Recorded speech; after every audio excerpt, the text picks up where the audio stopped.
Selam aleikum, hoq thot në vend të punës, ku punon aty, a mund me shkurtu farzin? Aleikum salam, rahmetullah. Jo, farzin nuk shkurtohet në vendin e punës nëse nuk je mysafir. Ta kem parasysh. Pra nuk ka lidhje shkurtimi farzit me faktin a je në punë, a je në shtëpi. Ka të drejtë më shkurtu farzin nga besimtari nëse është në udhtim, e kalon kilometrazhin e caktuar për më u konsideru dhe më thonë udhëtar.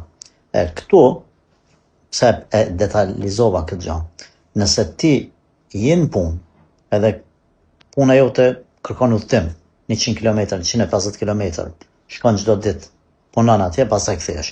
E shkurton jo pse je në punë, po pse je në udhëtim. Me këtë arsye.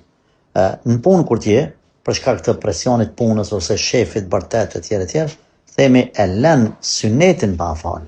E lën synetin pa fal, ama farzin e fal normal. Allah të rujtë.